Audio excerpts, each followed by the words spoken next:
what kind of cheese can you afford on your, big INS money? What is that, like Roquefort? No, it's Tillamook, which everyone knows is a fine cheese. So That Tillamook was a brand. Tillamook, can you do the fandango? actually, it's two L's. Do you think it's Tillamook? Maybe it's No, Tillamook. we would have heard that. But, well, it is pronounced Nutella, and nobody told anybody in America that until recently. What? What did people think it was? Nutella. Nutella? Nutella. Yeah. Have you all been calling it Nutella? I don't talk about the gross stuff. It is gross. I don't even know what a hazelnut is. Ugh. I think it's pronounced Nutella. Nutella. I think everyone knew to call it Nutella. I think the two of you maybe. No, I thought it was Nutella. Yeah, I'm pretty sure that I've seen ads on TV that referred to it as. And then Nutella. I Nutella'd all over her. You can be proud of that one, Mike. Yep. So in real time, Brian and I here in Austin, Texas, just survived a Category 9 twister. The deadliest of deadly storms descended upon the fair city, the revenge of South by Southwest. I actually drove up to the tornado and said, "Can't be reasoned with. It can't be bargained with. There's no controlling it." Your retention for garbage movie lines is unparalleled. Yeah, it's paying off right now though. Yeah, it is. This is the long-term investment. You're cashing in those chips. Yeah. I feel like there's a lot of public school teachers who are getting their comeuppance right now. Man, those dumb fucks. I only have one that was worth a shit. Well, that's, Well, maybe the ones that are listening to us are worth a shit. They're the ones that are worth a shit in a young kid's life. I was going to say that if any of us made the statement, 90% of public school teachers are worthless, they would say, yeah, that's true. Yeah, because they are part of that 10%. Clearly, they're good listeners of INS, so they've already got they've already got some credibility. They're teaching art. They're teaching shop. They're teaching computer sciences. Cosmetology. I wish I would have taken cosmetology. Yeah, man. I should have. Better off than I am now. Probably. Yeah. There's big money in that, right? You'd be able to do your own hair. No, you don't do your own hair. That's the old logic problem, right? You go to a barbershop, there's two barbers, one with a bad haircut, one with a good. Whose chair do you sit in? You go to barber with the bad haircut. The bad haircut. Right. Yeah. Classic. I bet those teachers recognize those logic problems from their third grade set of brain teasers. Yeah, sometimes I would do those brain teasers, but I'd get turned on. They tease me. Yeah. Can you give us an example of one? What is a hole you could put your dick into? Well, now I kind of understand. These are the brain teasers in a Penthouse Forum. Was the riddle what gets bigger the more you take away? Yeah, it would be that would be a good one. That's better than there's mine. One. This is maybe the second or third time we've talked about riddles on INS. Well, because we just saw a movie about a man whose identity was making riddles. I didn't being crazy. Right. And somehow his ability to make riddles was not central to the movie at all. It didn't matter one bit. Yes. Oh, man, that was not good. Yeah, I know. The further I get away from that movie, the more I realize it wasn't very good. I felt that way about Batman Rises. So, the third one? The third Nolan one?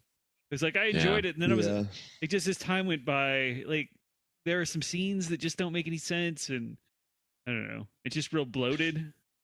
Did you feel like the whole movie, they're just the movie's just kind of shrugging its shoulders and saying sorry? Yeah, we had to do something. There's a lot of like they made us do this. This isn't what we wanted to do. You guys know that, right? This wasn't the plan. There was a lot of money too. Yeah. There's just some dollar figures you can't turn down. Name one. $80. Nope. Anything for $80. Yeah. That's a lot of Tillamook. That is a lot of Tillamook. That's several pounds. Maybe a wheel. Maybe an entire wheel of Tillamook. Man, I would like to own a wheel of cheese someday. I feel like that's how you know you made it. You open your door, you find a wheel of cheese. Would you have a cheese room, like a monger room? Oh yeah, like a cave. Yeah, that's the perfect temperature for storing cheeses. Like a cheese cellar. I would always invite people to see my cheeses. Cheesemonger. Cheesemonger. That sounds gross. That'd be a cool like Batman villain, the cheesemonger. The cheesemonger. Oh, yeah. Okay. Mm-hmm. Sorry, cheesemonger. I'm lactose intolerant. I don't tolerate lactose or crime. This plan's more holy than Swiss cheese. For the listener, I just smashed my fist into my open hand as a la Burt Ward, Robin from the Adam West Batman series. Is Burt Ward dead? No, he's still alive. What's he doing? He sells seashells, some kind of dog food. At the seashore. He sells some kind of dog food. For the Riddler. That he claims will make your dog immortal. I'm not even kidding. Oh. Yeah, like expensive gourmet dog food that'll make your dog live forever. What is a dog that lives forever, and what is a bird that has no feather? Oh, I don't know the answer, but that might be. It'd be a good one. It would take a really good detective to figure. Mm-hmm. It seems like those are two separate items. Well, maybe not. I think the Riddler is probably clever enough to come up with an answer that would surprise everyone. Right. You just got to pretend. You got to say cipher, and then you got to say it's a backwards cipher, and then you got to say, wait a minute, maybe it's not a cipher at all, and then you figure it out. Like that's the pattern of solving riddles. You know, thinking back to that Batman movie. Yeah. I think that this is the first on-screen Batman villain that I can easily imagine having a problem with jacking off too much. The Riddler, you mean? Yeah, the Riddler. Okay. Right. I don't even know if the Joker ever jacks off. No, probably not. The Heath Ledger Joker. I'm thinking about it. I don't think that the Riddler's ever done anything but J.O. Yeah, that's part of it. There's a riddle for you. Yeah, it would be hard to have a relationship with somebody who, you know, you're like, oh, you're making dinner. What are you making? And then they just spout off with some kind of nonsense and won't feed you What's until. What's as big as a shoe but doesn't get worn? What's as big as a car but has two sets of horns? I don't know the answer either, but there is a riddle. I have a riddle for you. What refuses to grow no matter how many seeds are planted? Bad idea. The Riddler's semen.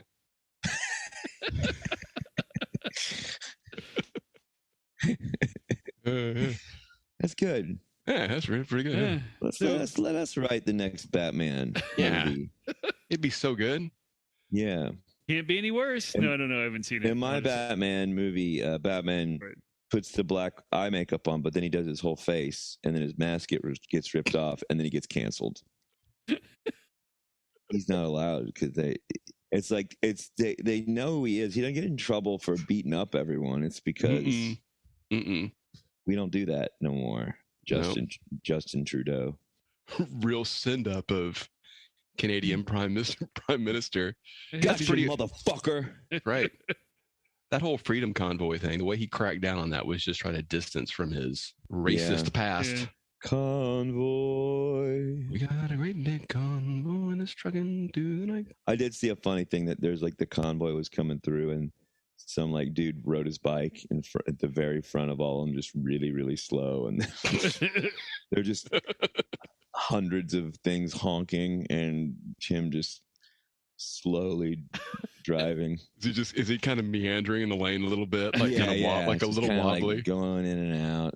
Just act like you've never ridden, like you've just learned to ride a bike. So no one can be mean to you.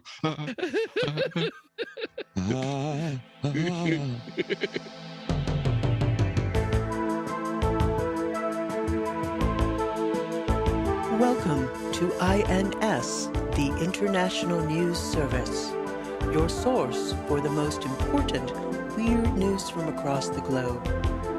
With news analyst Kevin Harrison, actor, comedian, and musician Mike Wiebe, and professional commentator Brian Camp. INS, the news you need.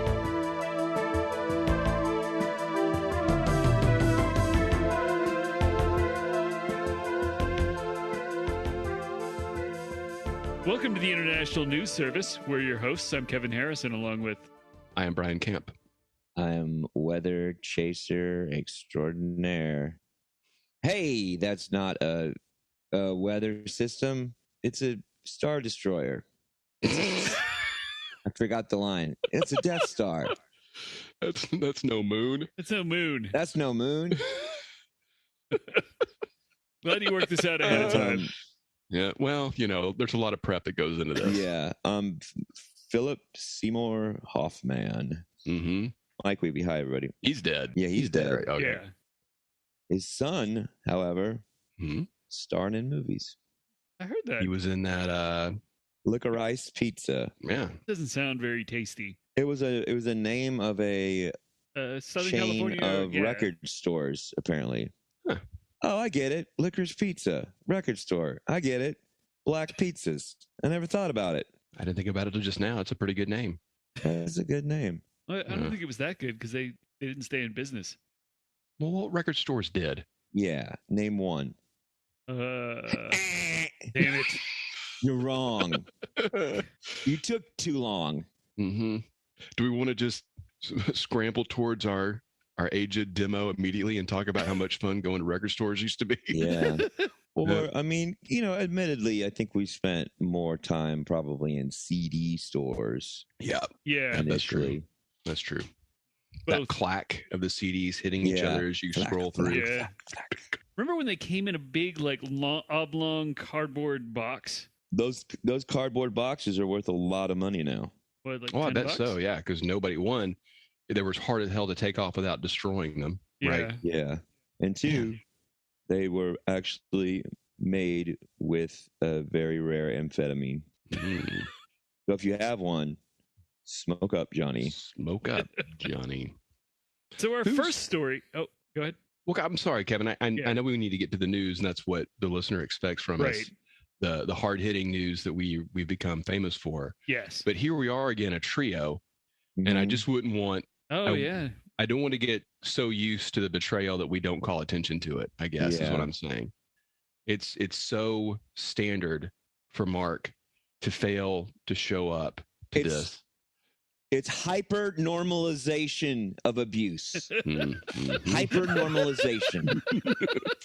Man, put that on the list. That's a good one. It's more normal than normal. More normal than normal. More normal than normal. Yes. Thank you. I saw a guy that looked like Rob Zombie, but I don't think it was Rob Zombie at South by Southwest. I did go to South by Southwest. Mm-hmm. Yeah. I have a lot to report. Actually, I don't have anything to report. It was lovely. It was actually really fun. Those things usually aren't as fun, and this was there weren't that many people around. Yeah, it seemed lower key than it had been in recent years. Yeah. I got signed to Geffen. So our first story comes to us from the BBC.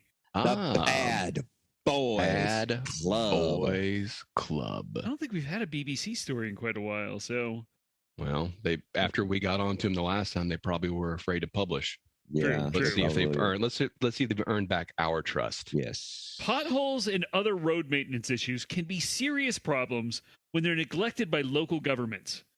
One road in Harlow, Essex, England, has gotten so bad, in fact, that repairs have been undertaken by none other than 77-year-old singer Sir Rod Stewart. Oh my God. I have something to tell you guys. Yeah. Let's get through the story, and I'll tell you a thing that you probably never heard about Rod Stewart. And just remember, the name Rod is going to make a lot of sense. It'll be referred to not by his name, and the words "come back" are going to also be included in 2 ways. A double entendre. Rod Stewart is a British singer and pop star, best known for hits like Maggie May and Do You Think I'm Sexy? And now he's also known for shoveling gravel into potholes. Oh, I know something else that got shoveled into a hole regarding him. Continue.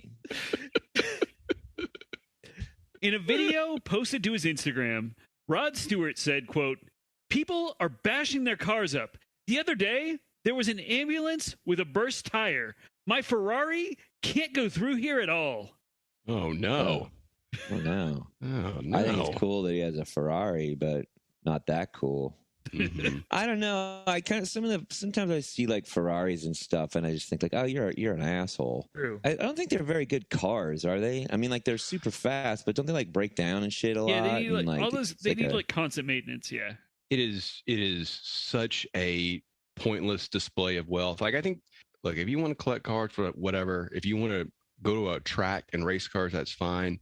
But man, Italian supercars driving around on American streets that are not built for a car that's that low to the ground is it's gross. It's gross to see.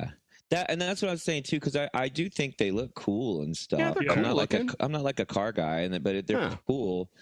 Like whenever I see somebody like roll, and it happens, like somebody rolls up to the fucking grocery store in a Ferrari or a Lambo or something. I just think like, what a dork. Why? Yeah. Why? Yeah. The speed limit's still 45. Doesn't matter what you're driving. There's too much. There's a video that's viral right now. Somebody like taking a Tesla and taking this big hill. It looks like in LA or San Francisco, and it's in LA. Just getting tons of air, and then it just like bottoms out and eats shit, you know. Which I don't know the backstory behind it. Is there a backstory behind it? I just know the video. Like I just saw the video, but yeah, it looks. At one point, you see the front tilt so far forward that you see the entire bottom of the car, and you think maybe it's going to flip over when it hits, and instead it lands, and there's a lot of braking sounds. I think I heard it was a rental. Oh, that's cool. Yeah. I've always wanted to do that, but I also don't believe that works. I'll pay the extra $10 for insurance or whatever, the extra $30 for insurance, and just like total it, and there's no repercussions. Right. I mean, maybe that's true. If that is true, that is like the craziest true thing. I can't believe that insurance companies are so insidious that I can't believe they went, we'll just leave this giant loophole in here. What's the worst that can happen? Yeah. So Rod Stewart added that he had to take matters into his own hands because, quote, "no one can be bothered to do it." Mike, is it matters that he took into his own hands? Yeah, that's. I mean, I was gonna get to that. Yeah, there was. Sorry. I mean, I think somebody was taking other things from their hands to not hands, maybe to mouths. Who knows? I don't know. The local town council was not amused, however. They wrote, quote, "all road repairs have to be done by to a professional level, or the person doing it could become liable for any problems or accidents." And they added they would be happy to meet with the singer to discuss the issue.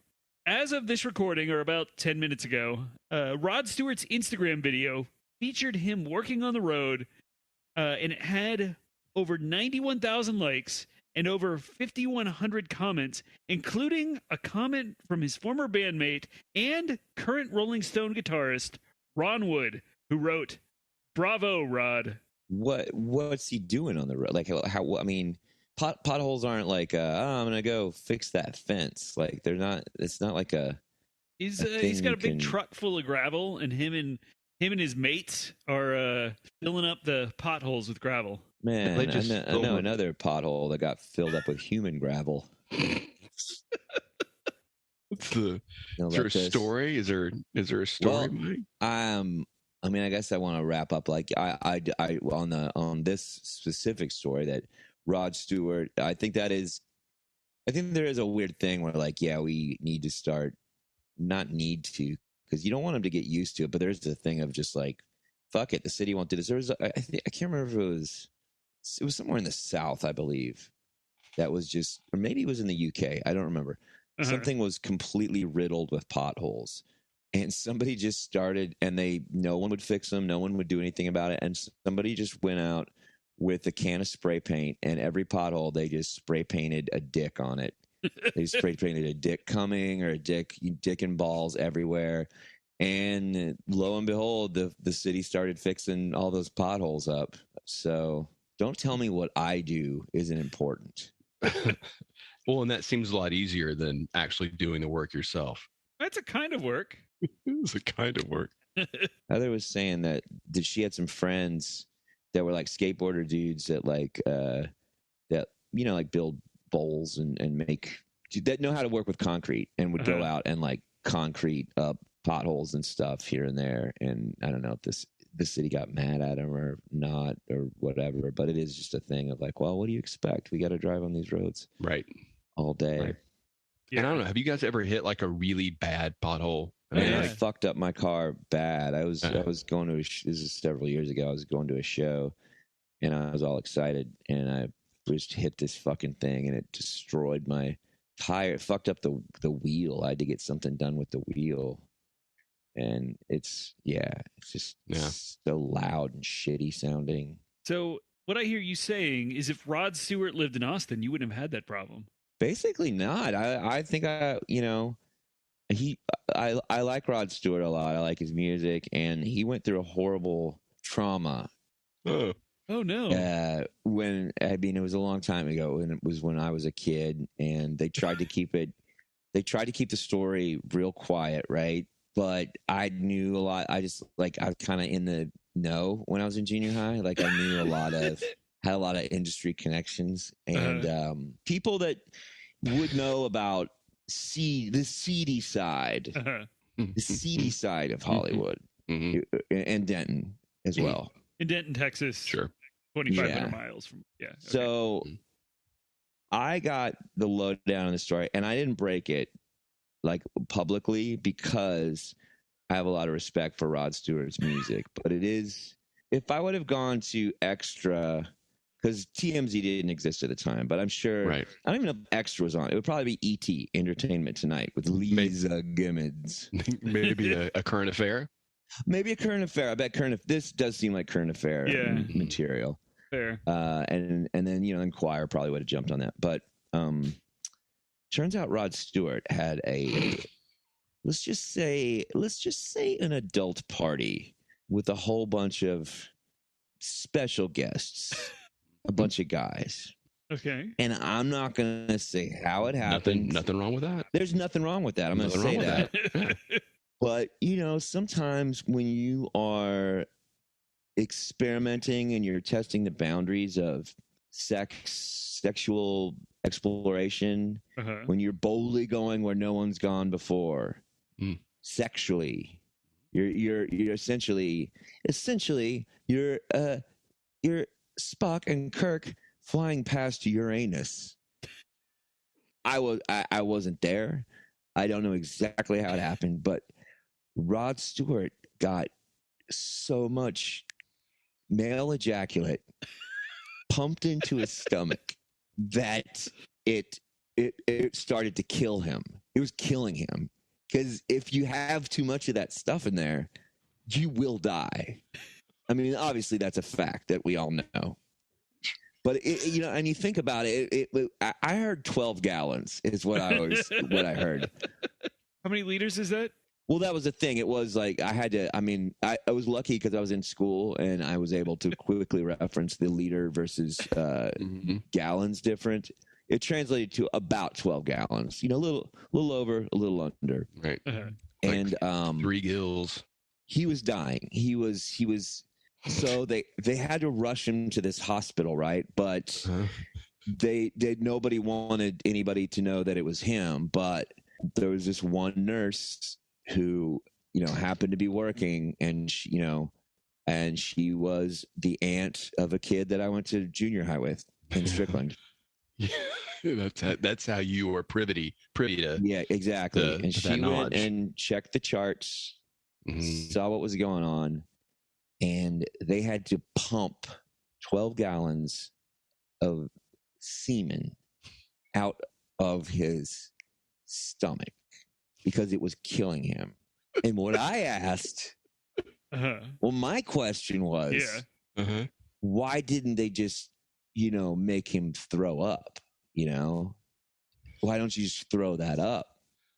That's the reason why. Question. Oh. The reason why they couldn't do that medically is because cum is sticky,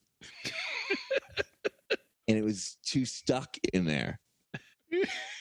It was probably not unlike the concrete that he was pouring into these potholes. So it doesn't surprise me that Rod Stewart's out there doing this, because essentially he had the same thing done to himself. He had to go. He knows the process. So they had to get this, special tube down his throat and pump his stomach. Have you ever seen when you give somebody CPR and you pound on their chest, with the compressions? They had to do that with his stomach to get all the semen to come out. 12 gallons is so much. 12 gallons of semen. I mean, you can imagine how crazy, because, I would say like the average guy produces, let's just say, a shot glass full. Okay. 2 ounces. 2 ounces. I don't have those same books I had with me when I was in junior high. But this is, and I feel like I'm breaking the story now, because I don't think anybody's ever heard this before. No, not even on this podcast. Well, so few of us knew about it. You kind of had to know. You had to know that Randy's aunt worked in a celebrity hospital. Right. So, but I think that in this day and age, like we can talk about this, and I don't think that there's going to be any. We're all very sex positive here. Right. And I think that most of our listeners are sex positive and are just going to consider this a case of sexual play gone wrong and just call it a little bit of boys will be boys. No, thank you for breaking that story, Mike. Yeah, that's so new. That's not something I've ever heard before in any context. Before I even knew who Rod Stewart was. Well, it's funny his name's Rod, too. A lot of people... That was something I was worried about getting out, too. If it ever comes up, guys, and we ever have a story featuring Richard Gere, have I got a story to tell you? Oh, well. I don't want to get into it right now. Weird.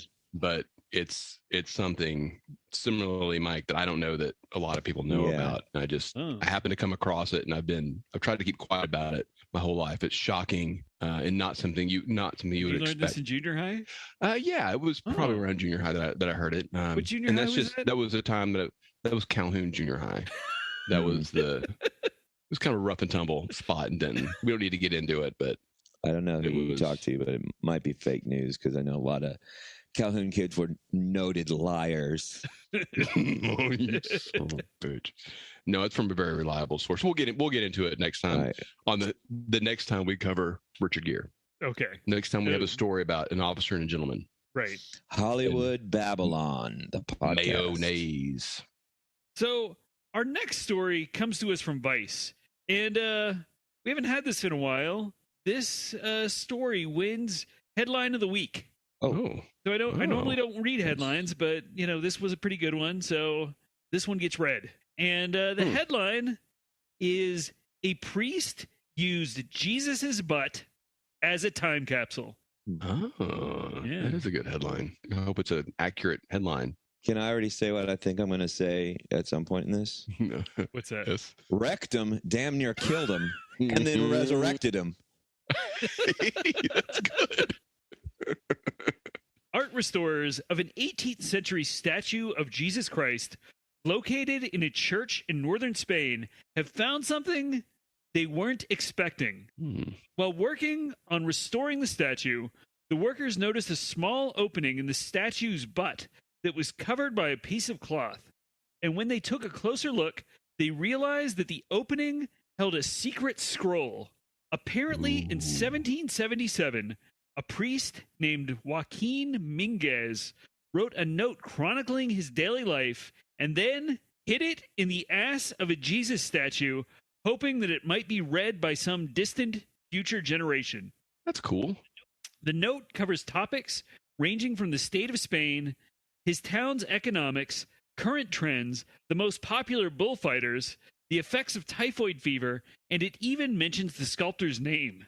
The art restorers declined to say what they would do with the note, but for some reason, they made an awkward video recreating the note, all while circus music played over the soundtrack. That's weird. Did it smell? I mean, the statue is wood, so, I'm guessing it's... Was it in the butt cheek? Or was it rolled up and went straight into the rectum? Damn near killed him and then resurrected him. Thank you, Mike. It was like a removable compartment. Okay, so it was like a butt cheek. Or was it the whole butt? Yeah, it was like the whole butt. Like a colostomy bag? Like removable? No, like removable buttocks. Like you take out the glutes. Yeah. And then there's it's the statue's wood, so it's hollow inside. Oh, do you think an invading army hid in the statue? No, it wasn't that big. Okay. Just maybe one guy. It was a Trojan Jesus. That'd be a big Jesus. Like that Brazilian Jesus. That Brazilian one. Oh, yeah. Is that Mexico City? It's Rio. Do they have a big Jesus or do they have a big cross? No, they have a big Jesus. I thought there was one in Mexico City. I'm sure there's a big Jesus in Mexico City. Except they call him Jesus. Yeah, there's like a lot of guys named Jesus. Yeah. It's just a fat guy working a little cart. Yeah. Selling sopapillas in the morning. Is it sopapilla or sopapilla? I think it's sopapilla. Sopa? Yeah. Sopa. Yeah. I haven't had a sopapilla in a long time. Ben Johnson's mom used to make the fuck out of those. They were real good. Yeah, I mean, she had like her own. Like I've had them other places, and I don't know if it's because I had hers first, but That'll do it. they were like really big and like it was awesome. We'd wake up sometimes. Just for the listener, what outside of Texas and Mexico, what is sopapilla? It's sort of a pastry, I guess. I guess that in the loosest terms, you would say it's just like a puff pastry, like a puff. Yeah, it's like it's hollow and bready, and put sugar, put honey in them, right? Or honey. Yeah, and they're so good. And at Poncho's, you can get unlimited sopapillas, as I recall. Yeah, I wrote a song called "Fist Fight at Poncho's." About a fist fight that happened between servers between guys that like shovel food at Poncho's. Wow. Mm-hmm. What was the chorus? I'm trying to remember. Wasn't there a line, "My flag is up"? My flag, like that. Yeah. It was a response to a taunt. Yeah. That's good. Something about your face gets smashed with frozen margs. Our next story comes to us from Kotaku. Oh, what is Kotaku? It's like a video game news site. So not a serious news site. Oh, I mean, they're serious about video games. Oh, is this about video games? Cancel. My Siri just tried to talk to me. It just all of a sudden went, there's nothing playing. That was directed at me. We're canceling Brian. I don't know what I did. I don't know what I did to deserve that. I just had a question, and I feel like I've been attacked. We've covered Kotaku a couple times, but this is more of an online thing than a video game thing. I don't know what the word Kotaku means. The word otaku means like a gross comic book guy kind of person that pervs out over Japanese anime chicks. Is it describing Westerners or is it describing people of Japanese descent? I think it's everyone, any guy that's just so. If you were a guy who reads lots of kind of fetish manga and and yayo's all day, but I don't know. Manga or manga? Am I pronouncing that correctly? Mongo. Okay, I learned something. So this comes to us from Kotaku, and it also, to some degree, butts will be involved. You'll have to wait for it, though. It only comes up once. Should we react? Should we say butts when we hear it? Should we from now on, that's a new thing we're going to start. Anytime that butts come up, I just want you guys to yell out butts. All future episodes. Well, that's going to need some contract renegotiation. Right. Pepe the Frog is a comic book character created by cartoonist Matt Fury in 2005. Pepe first appeared in Fury's blog posts and then in a subsequent comic book called Boys Club. Pepe was an Pepe was an easygoing marijuana-smoking frog. These weren't bad boys club, though. This was just a regular... Just an old boys club. Not bad boys club. Because it was American, too. Right. Yeah, nothing like the Bad Boys Club in England. He wasn't French. He was Pepe. So I know the story behind this. He chose the name Pepe for him because it sounded like pee-pee. Oh. This guy's got a great sense of humor. I like him. Pepe was an easygoing, marijuana-smoking frog whose catchphrase was, "Feels good, man." Until 2015, when his image was adopted by the alt-right and was even labeled a hate symbol by the Anti-Defamation League. Pepe's creator began suing over the use of Pepe as a symbol of hate and also launched a campaign to refresh the image of Pepe, including supporting Pepe's use as a symbol of resistance in Hong Kong, working with a 2020 documentary about Pepe's co-option by the alt-right, and now launching Pepe as a frog NFT. Late last year, Matt Fury ran an NFT auction of a drawing of Pepe waist deep in a pool with his ass crack visible just above the surface. At the time of the auction, he said there would be 99 more NFTs representing the same image that he would never put up for sale. The winner purchased, and I did some research today, apparently some alt-right group was selling NFTs that looked really similar to Pepe, and he sued them and got those auctions taken down. And so that I think that was what nice. Caused him to do this. So the winner purchased the NFT for $537,084. Damn it. That's then so dumb. Then a couple weeks later, Fury released 46 of the 99 remaining NFTs for free.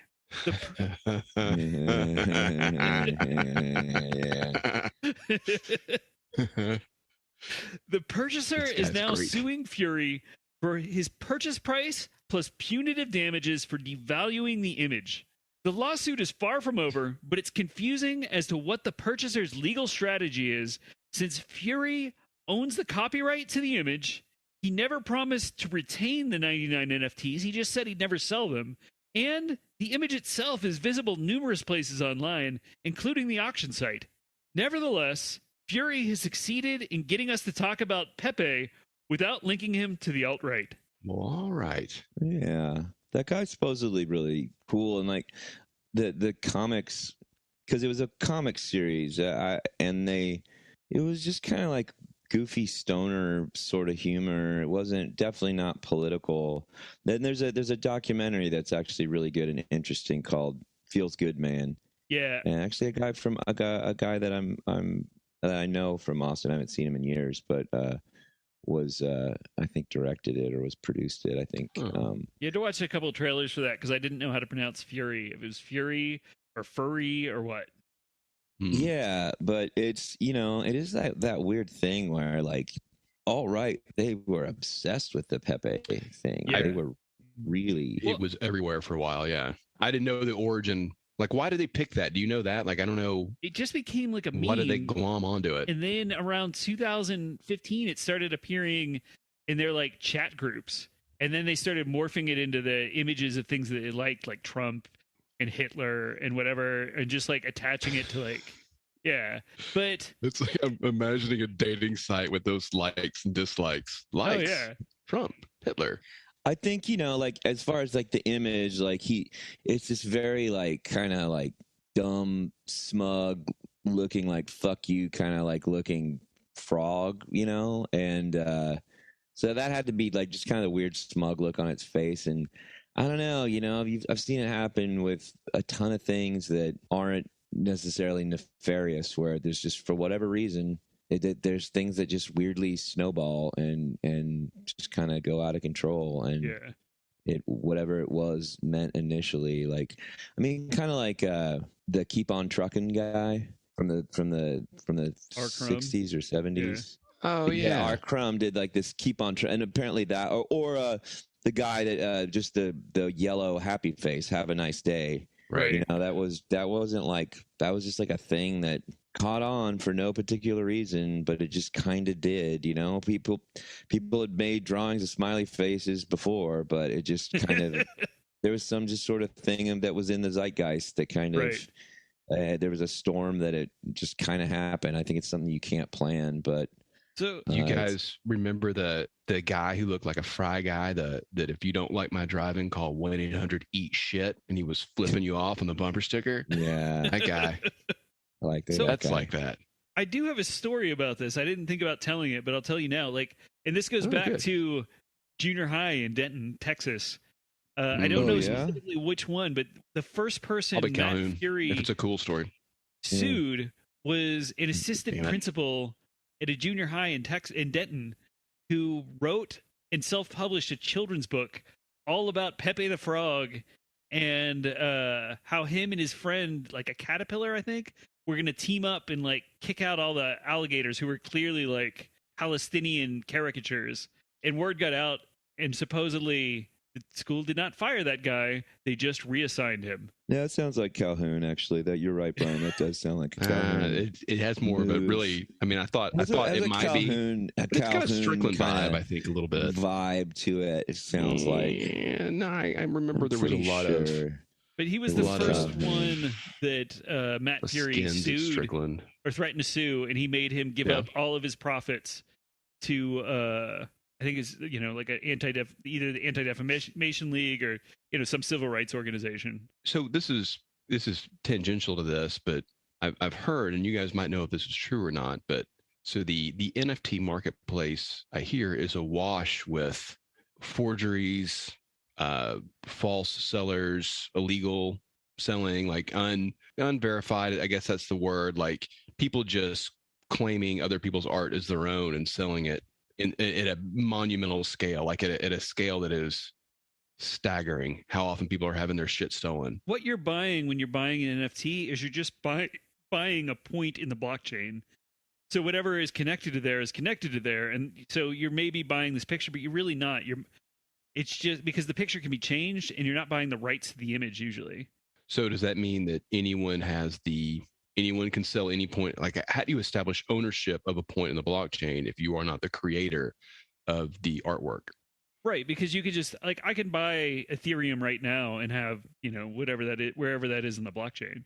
And the artist, the hardworking person who toiled to create said image, is cut out entirely. It's complicated because it's unregulated, but yeah, theoretically you're still committing copyright infringement, or are you? Because you're not really selling the image. I think most of the people that are trying to do it, well, I don't know about the unregulated stuff, but I mean, I feel like most of the things that are getting a ton of money tend to be original as of thus far, but I might be wrong about that. I don't really know.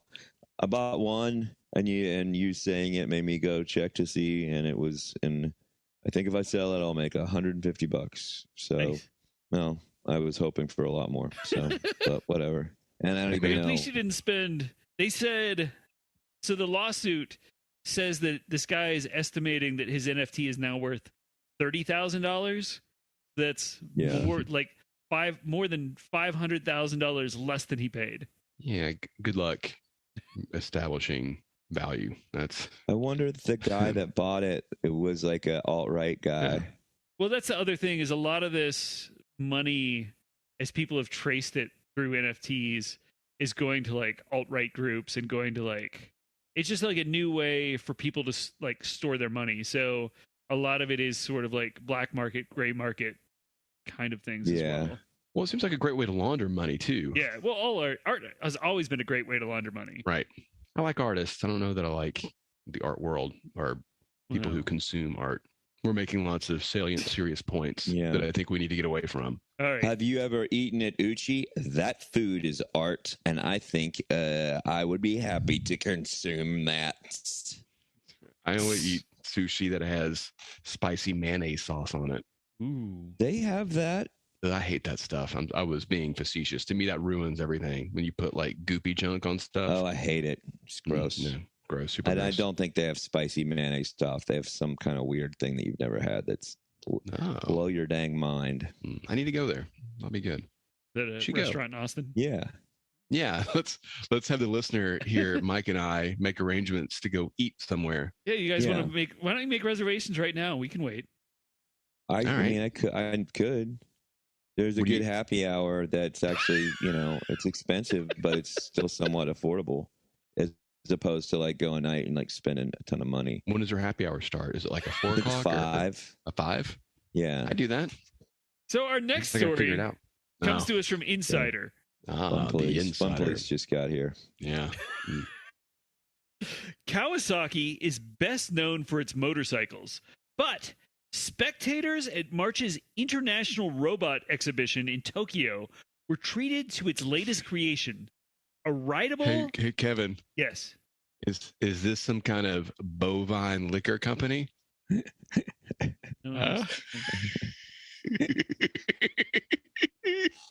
Good. Kawasaki. The cows drinking the sake.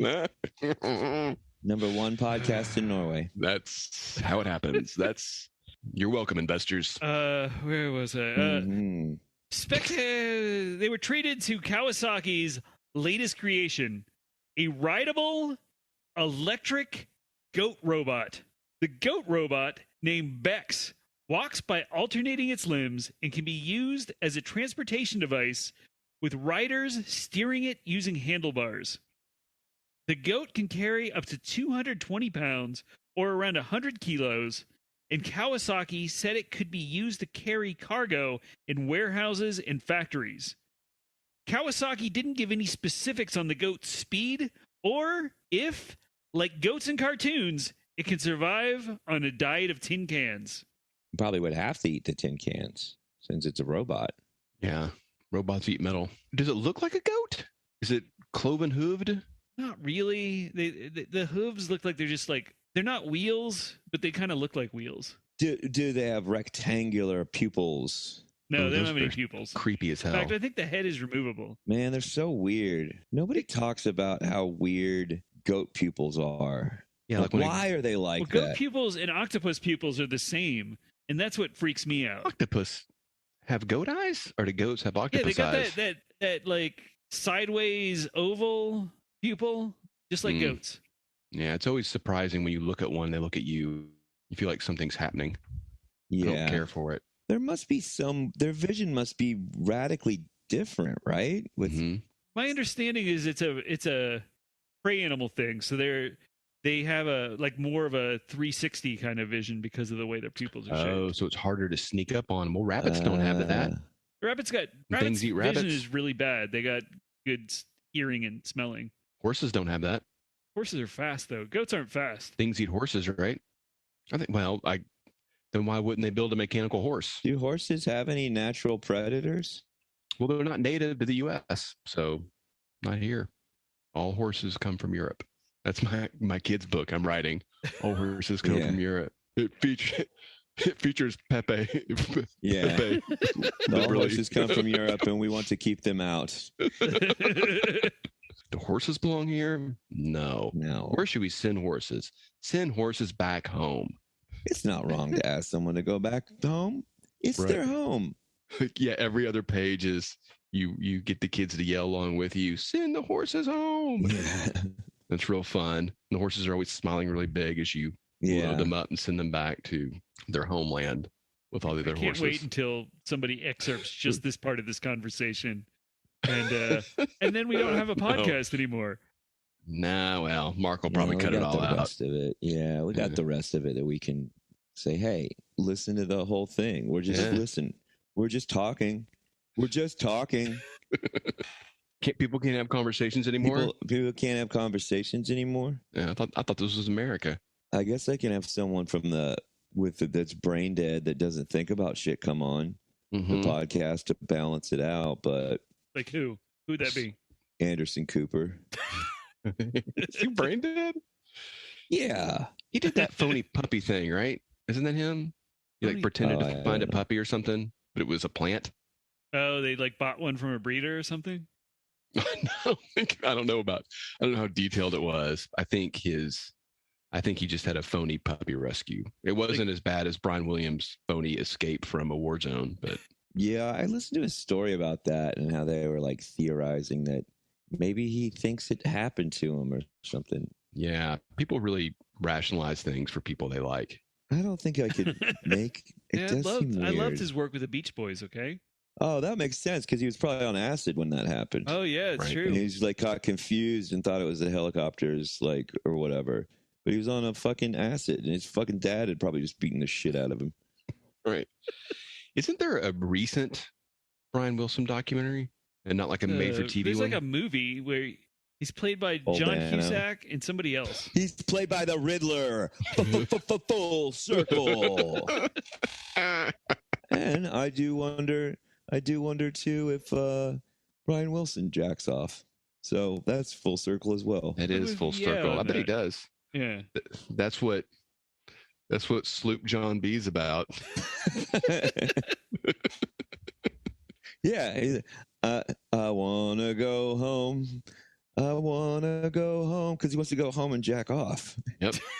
He wants to get in his bathroom and pull out his old Hustlers. But he did have a lot of Hustlers. That was the age of Hustlers. Pull out some Easy Rider magazines. Mm-hmm. Flip straight to the back for the photos. Yeah. Or maybe just some old surf magazines with girls in polka dot bikinis. Glad you said polka dot bikinis. And I bet he harmonizes with himself right when he finishes too. He's that talented. He is. He's very talented. He's that talented. So this episode drops on April 6th. Does anybody have anything coming up? You go ahead, Mike. I'm gonna check my calendar. Okay. I've got a tour with Draculus that's starting April 7th in Dallas, Texas. Come out to the show, talk to me about INS, and I'll give you a sticker. Nice. From INS. And that's quite a deal. Quite a deal. Will you also give them a drawing? I'll give you a drawing. I'll give you a sticker. Come up to me and say, INS. No, what should you say? So I like INS with just a pause. It's pretty good. Pause and then go, because it is sticky. And I'll know that you know, and you'll get a sticker and an artworks by me. Oh. And an NFT? And no, I don't know how to make NFTs yet. Hey, Mike, I have a question. Now, we've talked about you playing shows before and comedy things you do. For our international listeners, if they're interested in seeing you live, do you have any international trips planned? Any overseas ventures? Any opportunity? Anything in Norway, Denmark, Ireland? Oh yeah. I mean, go to Scandinavia. That's all Scandinavia, right? As of South by Southwest, there are actually plans in the works. Ooh. All right. So, nice. Yeah, I'm hoping this year, if not next year for sure, but maybe in the fall we'll be doing something over there. Nice. Awesome. One of the projects. I believe Mark Ryan has things coming up, but he's not here and I don't know his calendar. He's not here. Yeah. Missed his opportunity. You know what? He'll probably just insert it. He'll probably You think he'll do it as my voice? Yeah. Just at an awkward time. Yeah, I'll mess up the flow of something really informative or funny that we said. Better yet, he won't even cut it. He'll just talk over it. He'll just dub himself over this, talking about Vidicon dates. If you're just hearing our voices now for the first time. Hey, Austin people, this is Mark Ryan, editor of INS. Come see Vidicon at Hotel Vegas, April 15th. It's an early show. See you there. And there's nothing we can do about it. As Arnold Schwarzenegger would say, sabotage.